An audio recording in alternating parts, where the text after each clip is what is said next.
Assalamualaikum warahmatullahi wabarakatuh. Perkenalkan, nama saya Andika, NIM 1903044343. Bismillahirrahmanirrahim. Assalamualaikum warahmatullahi wabarakatuh. Perkenalkan, nama saya Sri Fatimah Wulandari, NIM 1903044348 dari Manajemen 5. Baik, pada saat ini kami ingin menjelaskan salah satu materi dari mata kuliah manajemen pemasaran, yaitu tentang segmenting, targeting, dan positioning, atau biasa disingkat dengan STP. Segmenting, targeting, dan positioning ini merupakan 3 rangkaian proses yang harus dilalui pada penetapan strategi bisnis.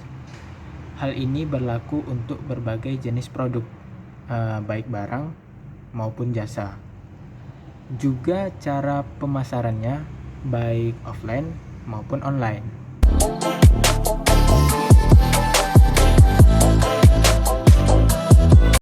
Selanjutnya, segmentasi pasar. Segmentasi pasar adalah kegiatan membagi pasar menjadi kelompok pembeli yang terbedakan dengan kebutuhan, karakteristik atau tingkah laku berbeda yang mungkin membutuhkan produk atau bauran pasar terpisah. Untuk segmentasi sendiri dibagi menjadi 4. Yang pertama segmentasi demografis, yang kedua segmentasi geografis, yang ketiga segmentasi psikografis, yang terakhir segmentasi tingkah laku. Yang pertama yaitu segmentasi demografis. Pengelompokan dilakukan berdasarkan usia, kelamin, keluarga, siklus hidup, ras, pendidikan, pekerjaan, dan penghasilan konsumen. Kita beri contoh untuk pengelompokan berdasarkan usia. Biasanya contoh yaitu produk susu. Tentu berbeda-beda produk susu diberikan kepada usia yang masih bayi, remaja, dan juga untuk lanjut usia. Contoh yaitu untuk bayi atau anak-anak yaitu produk susu Denko, sedangkan yang remaja bisa yaitu produk susu Hylotin, atau juga yang untuk lanjut usia yaitu Hylo for Gold. Kedua, segmentasi geografis, pembagian pasar berdasarkan wilayah, kota, desa, dan negara. Yang ketiga, segmentasi psikografis. Pembeli dibagi menjadi kelompok-kelompok berdasarkan status sosial, gaya hidup, pendidikan. Contoh status sosial yaitu golongan menengah ke atas dan menengah ke bawah. Bisa kita contohkan pada produk susu bayi tadi. Biasanya golongan menengah ke atas membeli produk susu Enpagro E+, sedangkan yang menengah ke bawah biasanya membeli produk susu SGM. Yang terakhir yaitu segmentasi tingkah laku. Segmentasi ini pengelompokan pembeli berdasarkan pada pengetahuan, sikap, penggunaan, atau reaksi mereka terhadap suatu produk.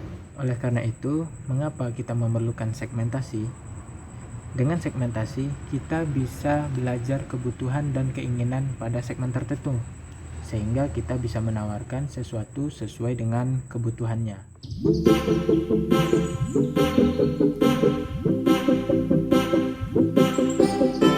Baiklah, kali ini Sri akan menjelaskan tentang targeting dan positioning. Apa itu targeting? Targeting adalah pemilihan segmentasi pasar yang ingin dibidik atau dituju. Hal ini merujuk pada target market. Sebelum menentukan segmentasi pasar, ada beberapa hal yang harus perusahaan perhatikan. Yang pertama adalah perusahaan harus memastikan apakah segmentasi yang dipilih mendatangkan keuntungan untuk perusahaan atau tidak. Yang kedua adalah perusahaan harus menentukan atau melakukan survei untuk proses pemasaran agar tidak salah sasaran. Yang ketiga adalah strategi targeting harus didasarkan oleh keunggulan kompetitif yang dimiliki oleh perusahaan. Kita contohkan yaitu susu Denkau. Susu Denkau menargetkan untuk seluruh masyarakat yang membutuhkan asupan gizi dan nutrisi untuk keluarganya, khususnya yaitu untuk sang buah hati. Targeting yang dilakukan oleh susu Denkau adalah yang pertama, target utamanya adalah anak-anak.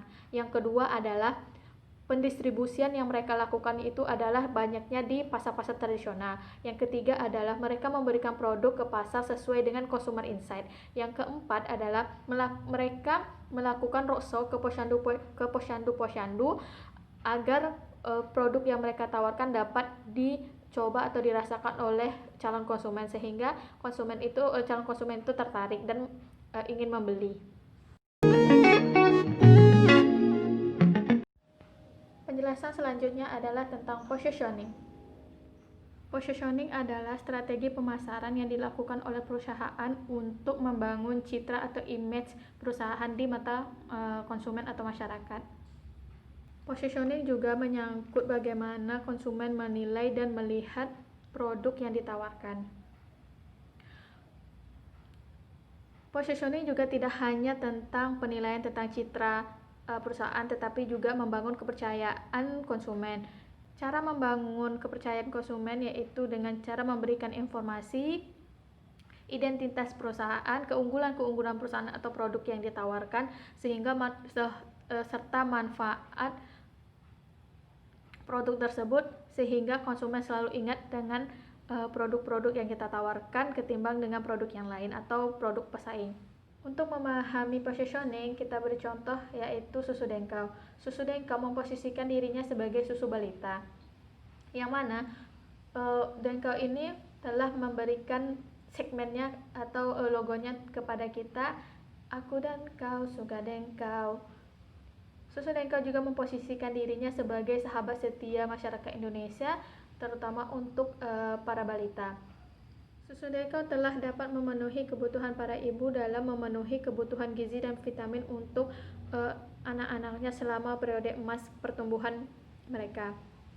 Susu Dengkau juga dapat memenuhi dan memahami kebutuhan konsumennya, yaitu dengan selalu berinovasi. Contohnya itu inovasi tentang rasa, yang ada rasa stroberi, coklat, dan berbagai rasa lainnya, sehingga anak-anak suka minum susu dan tertarik mengkonsumsinya berulang kali.